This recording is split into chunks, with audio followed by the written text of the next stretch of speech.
Chapter 3. On Women. Erit die Vernein. Schiller. From woman, whoever she be, there seems to emanate a potency, ineffable to man, impalpable, invisible, divine. It lies not in beauty or grace, not even in manner or may, and it requires neither wiles nor artifice. It is not the growth of long and intimate acquaintance, for often it acts spontaneously and at once, and neither the woman who possesses it, nor the man who succumbs to it can give it a name. For to say that it consists in the effluence or influence of personality or temperament, of affinity or passion, of sympathy or charm, is to say nothing save that we know not what it is, all unknown to herself. It wraps its own around with as the which to breathe uplifts the spirit, and yet, may be, perturbs the heart of man. Even its effects are recondite and obscure. It allures, but how it allures now man shall tell. It impels, but to what? Does not appear. It rouses all manner of hopes, stirs sleeping ambition, and desires and aspirations unappeasable. But for what purport or to what end? None stays to inquire. It incites, sometimes it enthralls. It innovates, it exalts. Under its spell, reason is flung to the winds, and matters of great mundane moment are trivial and of no account, for it bewilders the wit and snatches the judgment of sane and rational men. It is most powerful in youth. It is most powerful upon youth. Yet some retain it till far on in years, and no age but feels its sway, a veiled and mysterious force, sometimes demoniacal, often divine, at once the delight and the despair of man. After all, the man who declares he understands women declares his folly. For if woman were not such a mystery, she would not be such an attraction. For again, what is known is ignored. But woman need have no cause for apprehension. Besides, men may be classified, women never. This is why generalizing in the case of women is useless, since woman is a species of which every woman is a variety, and every man must make up his mind to this, that every woman is a study in herself. However, if women were comprehensible to men, men and women would be friends, not lovers, but the race is safe. The simple fact is that womanliness is the supreme attraction. In however fair or however frail a personality, it is embodied. And the sacred function of all womanhood is to kindle in man the divine spark by means 30 of the mystic flame that burns ever in the vestal breast. Every true woman's orbit is determined by two forces, love and duty, which is another way of saying that women, like the lark, are true to the kindred points of heaven and home.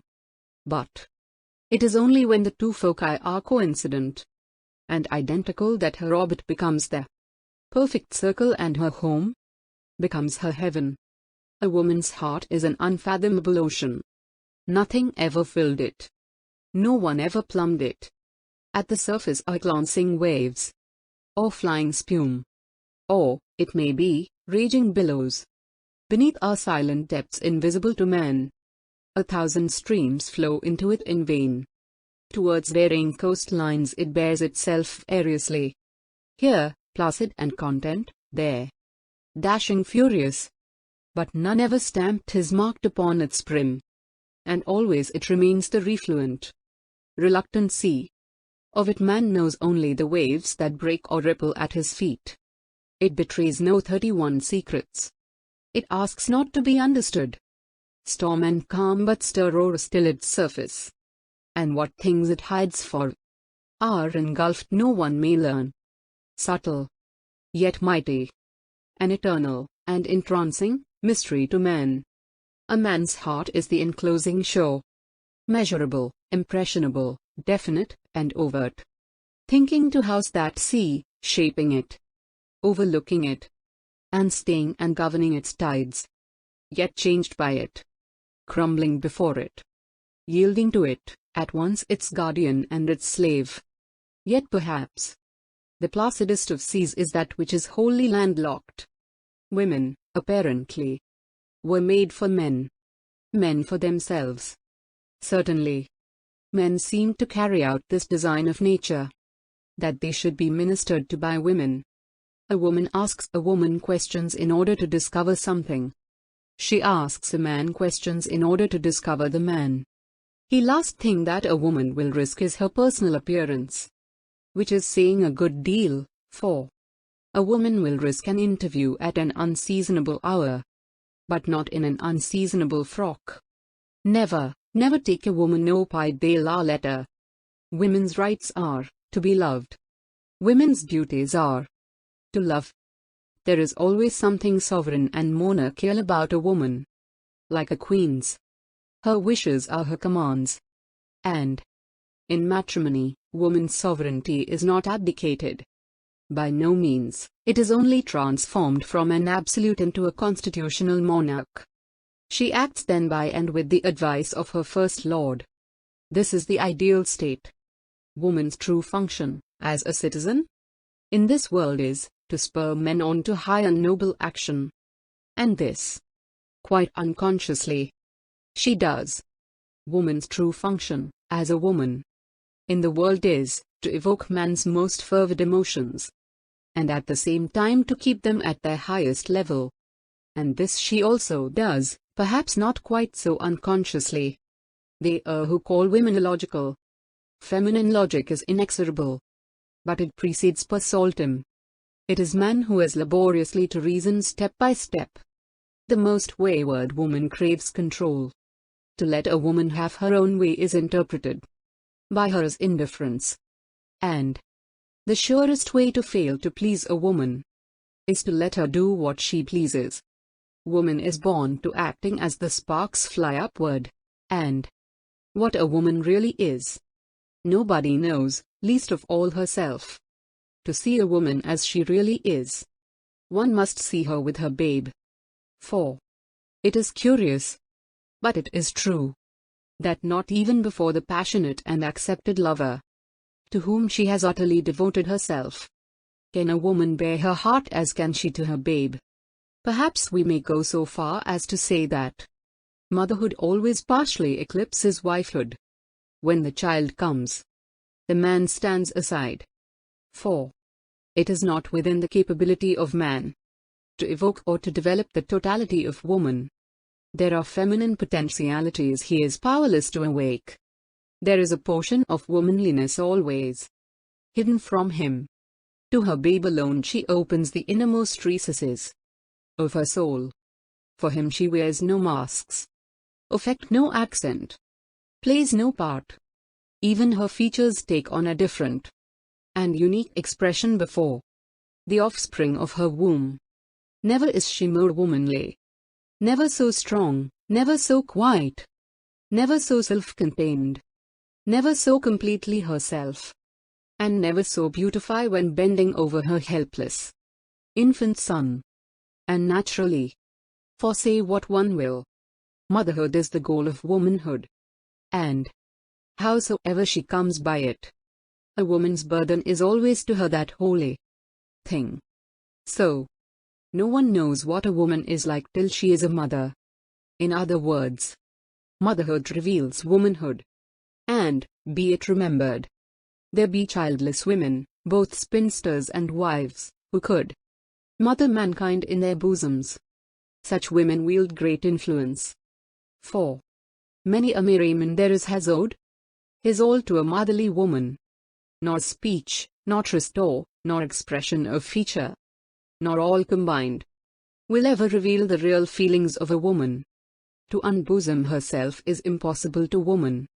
Do not expect it, for definite and accurate utterance is not given to woman. The chief business of woman is, first, to get married, second, to get others married. It is difficult to say which have played the greater havoc among men, the women with too much conscience, or the woman with none. When a woman repulses, beware. When a woman beckons, be warier. Women are always prepared for emergencies. With women, tact and jealousy rarely go hand in hand. Tact and spite never. The only instance in which a woman's tact is apt to be at fault is in detraction of a woman whom she regards as her rival. The instance in which a woman's tact is seen as its best is in deploying the men who she knows are rivals for her hand. And usually, when a woman has more than one admirer, she not only deploys them, but tries to make them advance an echelon. 4. Few things disconcert a woman more than a multiple and simultaneous attack, delivered front to front, but the way in which a woman will maneuver her attackers is marvelous. They say a woman cannot argue. Hear her explain an indiscretion. An independent woman is a contradiction in terms. For woman's chief want is to feel that she is wanted. Therefore it is that, with women, cruelty is more easily borne than coldness.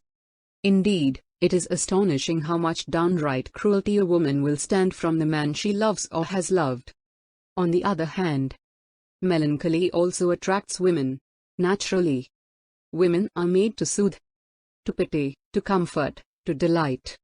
Therefore it is that to see a strong man in a weak woman's arms is a sight which should arouse not our laughter, but our envy. So it does. 1. Common gender. Let not the simpleton think the woman will sympathize with his simplicity. No woman is a simpleton. What women admire is a subtle combination of forcefulness and gentleness. If a woman has to choose between forcefulness and gentleness, always she will sacrifice the latter, and it is astonishing to what lengths forcefulness can go without endangering a woman's admiration. If it sweeps her off her feet, well, in nothing does a woman so clearly exhibit the inherent femininity of her nature as in the delight with which, at the bottom of her heart, she recalls moments when she has been swept off her feet. She may sigh over them, but generally, a woman's sighs are by no means those of remorse. A woman never brings pure reason to bear upon her actions. She acts by sentiment 40 and she judges her acts by sentiment. This is why, even when a woman has deceived and betrayed, she does not regard herself culpable. Always, she says to herself, she was driven to it, and therefore she is blameless. Accordingly, a penitent woman is rare. Even when a man, with his so-called superior reason, thinks he has proved her wrong, at the bottom of her heart she knows herself right. Many have been the discussions as to woman's most powerful weapon. The simple fact is, she is armed cap a pie. Indeed, every woman is a sort of feminine Proteus, not only in the myriad shapes she assumes, but also in her amenability to nothing but superior force. Women form, perhaps, where men are concerned, the single exception to the rule that in union there is strength. One woman often enough is irrepressible. To be the second her own mother, break the charm and association of women, is the feeblest of forces. C.F. Cooper. They are all women, and they dart, like porcupines, from every part. Anacreontics. All women are rivals, and this they never forget. Consequently, mistrust a truce between hostile ladies. Amongst women, modesty is of infinitely more potent influence than is ability. Yet, to a woman's modesty ability is a wonderfully enhancing setting. And modesty is the most complex and the most varied of emotions. Perhaps, when modesty and frailty go hand in hand, there is no more delectable combination known to men. And Aphrodite has not the subtle charm of a Cynthia. Perhaps this is why such a wondrous halo of romance hangs about the name of a Heloise, of a Marguerite, of a Mariana Alcoforado, of a Conchetta of Afrargola, of a Catalina, of Robert le Diable's Helena, of Isolda, of Lucia of Bologna, the Enchantress of Ottaviano, of Francesca, of Guinevere, of the sweet 17-year-old novice of Indoilits, Margarita, the fee who was rosy as the morn, of the Beguine who nursed Captain Shandy, of the Fide Chamber who walked along the Quai des Conti with Yorick, of Amelia Viviani, the inspirer of Shelley's most ecstatic lyric, of Dryden's mask-loving Lucretia. For, after all, is the star any the less starry to the rapt stargazer when he finds it to be a tremulous planet? Cynthia may have blushed in heaven, but did the blush make her any less lovely to the Litmia? Only in the clear and unclouded pool is the star undimmed and bosomed. They say a woman is capricious, but the consistency of woman's capriciousness is only exceeded by the capriciousness of man's consistency. Man calls woman capricious simply because he is too stupid to comprehend the laws by which she is swayed. Woman does not call man capricious. The inference is obvious. To women the profoundest mysteries of the universe give place to two things: a lover and a baby. But perhaps these are the profoundest mysteries of the universe. How many women there be who, deeming themselves fitted to be the consorts of kings, yet comport themselves dutifully as the wives of wastrels. And indeed, given beauty, cleverness, and grace, 44 there is no position to which a woman could not aspire, for, being woman, she is ex officio queen. Speak to a woman disparagingly of her sex, she is up in arms. Speak to her disparagingly of a member of her sex, well, she will not be up in arms. The reason for her bellicosity in the former case is the fact that a woman always interprets abstract disparagement of her sex personally. And she is perfectly right. It is not only the woman who cannot be accounted quite as stainless as the stars that sometimes trade on their charms. When a strong-souled woman wholly and unreservedly loves, her love will go to lengths passing the comprehension of man. 4. Women prefer a despot to a dependent. It is marvelous to what a pitch of demureness features by nature that the most coquettish can be set. A man's features are often a clue to his character, a woman's rarely. So it comes about that the owner of a seraphic face is often owner of a temper satanic. Nevertheless, often enough a spice of diablerie in a woman at once enhances all her charms. It is indeed fortunate for the men that so many women are unaware of the power of their charms. A woman would much rather you lied to her concerning herself than that you told her something unpleasant to hear. Some women seem to be envious of some men's familiarity with immorality. It is by woman that a woman will be first suspected, and it is by a woman she will be last forgiven. The last thing a woman will ask you for is your esteem, and yet, cast a slur upon a woman's character and you are considered indiscreet. Cast a slur upon a woman's personal appearance, and you are considered culpable. Fashion is a woman's sole law. And the surest evidence of strong-mindedness in woman is to fly in the fact of fashion. Ridicule is woman's keenest weapon, it is the poisoned arrow in her quiver. Well is it for the men that she never, or so rarely, has recourse to it. A woman is quick to discern the quality of the admiration bestowed upon her. No one, not even herself, knows what a woman will do next. Doubtless this is right.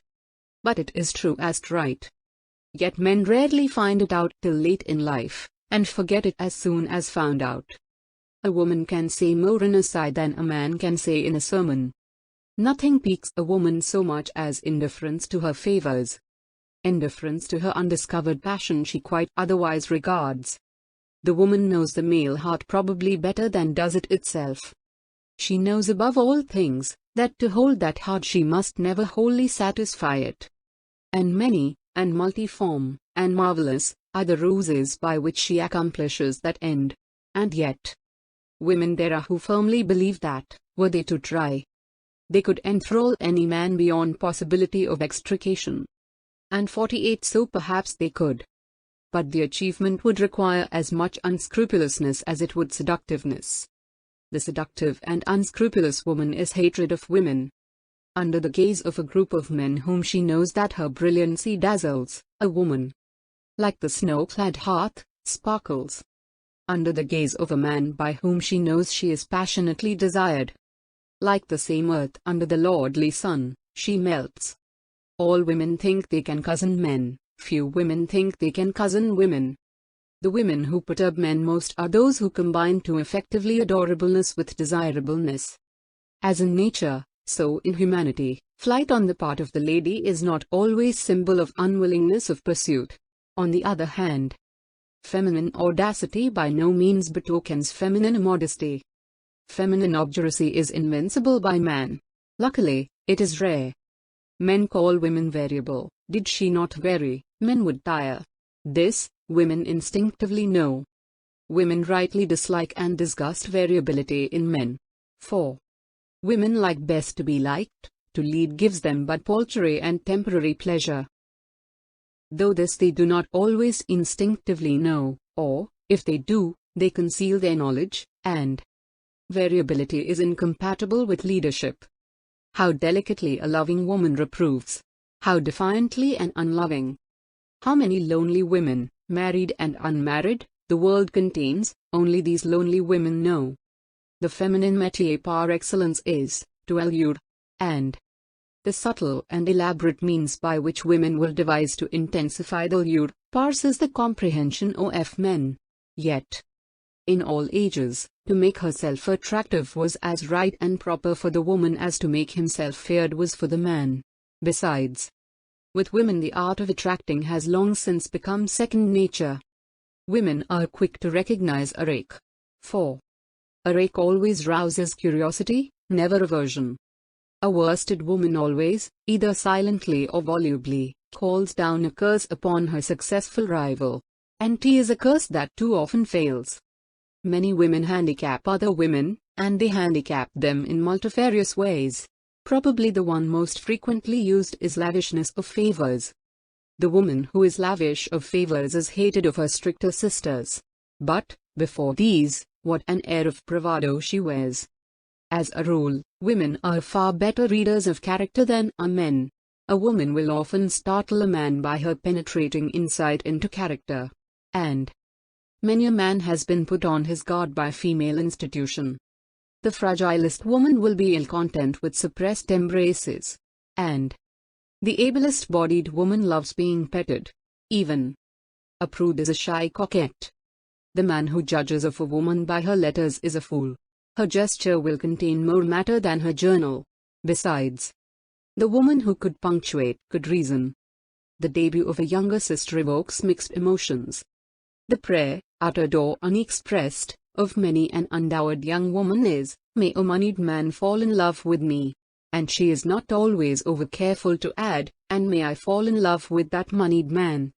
If the new woman, 3, turns out to be a fitter companion for men than the old, no man will complain of her novelty.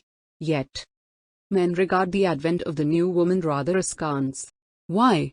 Because, to judge from certain feminine utterances, the new woman seems more inclined to aim at rivalry than at companionship with man. However, there need be no fears as to the result, since such is the mysterious potency of womanhood, that, whether new or old, woman will always lead man captive. Besides, as every new variety of fashion in dress seems becoming to women, so, it is probable, every variety of fashion in manners will become them also. But probably, the phrase "the new woman" is not unlike the phrase "the new chemistry." The materials are the same. What is new is the nomenclature. A phrase, and not much more than a phrase, much in vogue in Europe and America in the last 2 decades of the 19th century of the area known as Christian. A woman's peccadilloes are generally worse than a man's. At all events they are more reprobated. Abashment intensifies a woman's love for him, so making her abashed. And there is a shame that is sweeter than joy. As there is a fear more tremulous than delight. 4. Mastery is a woman's standard of man. And there is an element of the freest and frankest savagery in the most refined and spiritual of women. How otherwise can anyone explain the extraordinary fable of Celine and Pan? And man. But that man was ever a savage. It may be added that the defenselessness of woman is a conventional fiction. She can avert an attack by a look. She can terminate a siege by a taunt. 4. Though Browning tried. See dramatic idylls, Pan and Luna. Solomon has objurgated the invincibly garrulous woman. The invincibly taciturn woman is so rare as to have escaped objurgation. Yet she too is a terror to men. Every woman is suspicious and jealous of any woman that opens a man's eyes, even though she knows that. Never was there a woman who could and would deliberately wholly enlighten a man. And, yet, marvelous and curious amongst things curious and marvelous, will but a woman fling artifice to the winds, and look and act and say as great nature prompts, wildly, willfully, wantonly, that woman will captivate as no feminine wiles will ever captivate. If the man were worth it, many a woman would dispense with the marriage ceremony. 4. Ah! Love, love, love. Given love, what else is needed?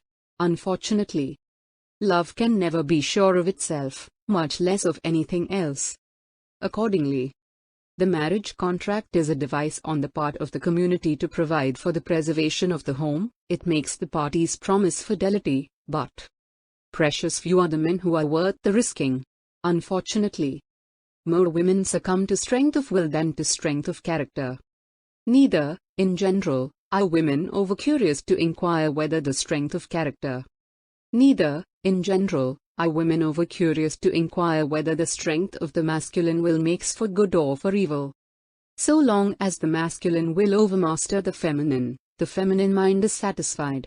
Of course there are exceptions, but as a rule, women, whether young or old, married or single, strong-minded or weak, are never happier than when they can depend on a man. Accordingly, the lover or the husband who is weaker than, and depends upon, the woman, will someday rue his weakness and dependence. And yet, to see a strong male at her feet, that is exquisite to the woman. So exquisite that it is with difficulty that a woman refrains from exhibiting a man's servitude to others. On the other hand, there is an element of intimidation in a resplendent woman, and of this she is aware. Hence perhaps her power. A woman will attain her ends by adroit finesse, where a man would blunder into open hostility. And it is well that man should blind his eyes to feminine wiles, since always a woman kindly pretends oblivion of masculine blunders. The woman whose tastes and refinements are above her station, is in pitiable plight. She is too fastidious to espouse the men who would marry her. The men she would marry she rarely meets. For, the only thing that, to love, is insupportable is vulgarity. Since love, romantic love, the efflorescence and bloom of life, is besmirched unless tenderly touched. To generalize passes the wit of woman, but in penetration she is preternatural. What fascinates a woman is the man who unwittingly attracts her against her will. But such a man rouses a combination of emotions comprehensible only by women. A woman's answer to an insuperable argument is a look. And a most cogent answer it is. Indeed, speech is a woman's least effective weapon. Rarely if ever does she resort to it. In the affairs of life, as in the affairs of love, where men be concerned, it is upon her personality that she relies, not upon her speech whether written or uttered. Her personal appearance is to a woman what his personal honor is to a man. It must be immaculate, constant with the fashion of the hour, and strictly in accordance with her or his status in society. Accordingly, dress and demeanor, these form the code of feminine ethics. Even deception on the part of a woman is merely diplomacy. Women deceive only because man is too blind to see. That is to say, since man in past ages has never allowed woman either freedom of action or frankness of speech, it is not to be expected of her that she should be all at once an adept in their use. To her credit be it said that generally a woman deceives only in order to arouse or to retain the admiration of man. For example, many a woman has surreptitiously made love to the man, and few are the men who have detected it. Why this woman fascinates all who come within the sphere of their influence, and that women, does not, no earthly sage will ever know. As well ask what makes one man a Napoleon, another a poltroon. So, too, it is impossible for a woman to say I will be loved, as it is for a man to say I will be obeyed. Perhaps love and power are divine miracles. At the risk of treading on delicate ground off which I shall be hooted by the modern woman, I venture to say that the idea that a woman is the property of the man of her choice, realize it as the woman may, has not yet been ousted from the feminine mind and heart. Indeed, so firmly implanted in the feminine breast is the idea of the ownership of her by the man, that it is to the man who assumes and exercises ownership that she clings. This is why a woman easily changes her allegiance, since allegiance to a woman means loyalty to the man who assumes and exercises ownership over her.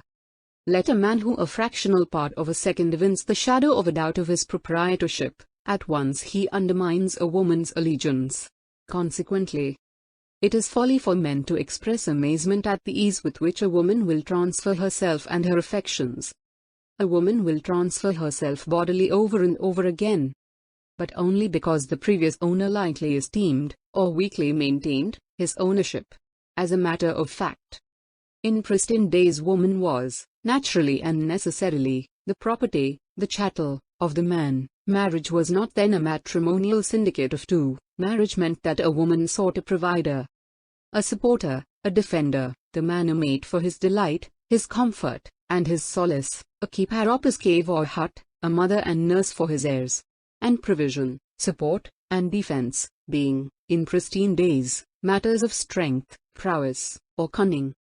Naturally and necessarily pristine man 65 gained him and kept him a mate by strength, prowess, or cunning. He regarded that mate as his by right of force, not as a partner in a compact. And the most complicated of modern communities has no whit altered the relationship of man to mate, conceal though it may the origin and history of marriage. Finally, no woman at the bottom of her heart has any objection to being owned. Indeed, though no woman would say it, a man may. Every woman at the bottom of her heart delights to be owned, and tacitly and secretly seeks the man who she thinks will glory in that ownership and keep his property safe, not only from material harms, but from temptations to changes of ownership. In which last little fact lies a curious truth. Women like to be defended against themselves. In this little matter men and women differ, that any other man should dare for one instant to covet or alienate that most precious of his possessions, his mate. Nothing rouses to a higher pitch man's unappeasable wrath than this. Against the man so daring, a woman's wrath is never roused. Rather she regards him as one having discernment, and his daring is a commendable compliment to herself. In fine, and in short, allegiance to a man, on the part of a woman, means, in her eyes, loyalty to him who properly exercises the right of ownership. In simple truth, a woman gives herself to a man. To the man who proves himself worthy the gift, she is true. And this is why women, all women, even the new ones, love being petted and admired and made much of all their lives. This but proves the possession of the gift to be appreciated. Besides, the male is the dominant animal, not necessarily in his cave or his hut, by no means, but in the stress and struggle of life, and women tacitly, though never openly, look up to and admire this dominance, even when exercised over themselves. Since this, in turn, proves the masterfulness, the worth, of the man, albeit sometimes they rebel against it if carried too far. At least, unless a man continues to exhibit his appreciation of the gift by word as well as by deed, the woman is apt to imagine that that appreciation is on the wane. 5. How women must laugh in their sleeves at the fact that one man may sue another in a court of law for alienating his wife's affections. End of the chapter 3. Thank you.